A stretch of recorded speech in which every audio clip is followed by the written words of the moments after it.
The New York Knicks have had a very active night in free agency tonight, bringing back 3 of their own players and adding a new one in Evan Fournier, who they've signed to a 4-year deal at $78 million. Derrick Rose now at 3 years at $43 million, and Reggie Bullock as well as Alec Burks have returned on 3-year deals, both worth around $10 million a season. So here's my thoughts on the New York Knicks night in free agency. They don't really have any cap space left now after they've made these deals, so that is worth noting. They are pretty much at the salary cap as it currently stands. They probably will still sign a couple of players in free agency to fill out their roster. They do have limited room to do so, but they still do have their mid-level exception if that is something they want to use. That being said, I think the Derrick Rose signing is good. $14 million a year, I think, is a very fair price for Derrick Rose. He had a very good season for them last year. Was the 6th man for them, but was their best point guard on the team, and as of right now, enters next year as their best point guard and is likely looking like he will be their starting point guard for next season, barring some trade that happens in the next couple of days, or a sign and trade for Dennis Schroeder at this point in time with the Lakers. With that being said, the Evan Fournier signing I don't like as much. Now, he's a good signing, don't get me wrong, and he's going to offer some good scoring to this team, but they just re-signed Alec Burks, who does a similar role to Evan Fournier. Does he do it as well? No. But he's a scorer. Not great defensively, not a great playmaker. He's a scorer, ideally best suited as a guy off the bench, in my opinion. Now, this is not going to be a guy who comes off the bench for the New York Knicks. He's going to start in the backcourt, or RJ Barrett's probably going to slide to the 3 with Reggie Bullock signing with Dallas tonight, so they have missed out on re-signing him. And so it's not going to be a backcourt 3 of Derrick Rose, Evan Fournier, and RJ Barrett in New York. Randall will probably slide to the 4, and then you will see Nerlens Noel and Mitch Robinson at the 5, with Noel being re-signed, of course, tonight.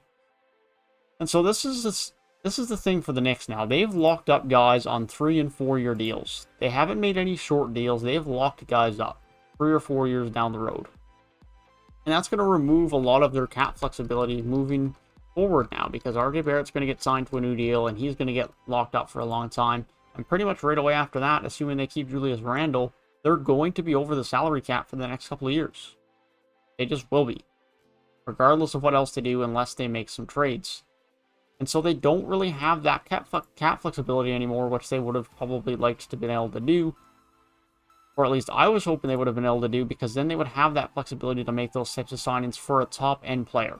Because this team is good. Don't get me wrong, this is a good roster. But that's all it is it's a good roster. Their best player is Julius Randle, and then after that they have Evan Fournier, RJ Barrett, and Derrick Rose.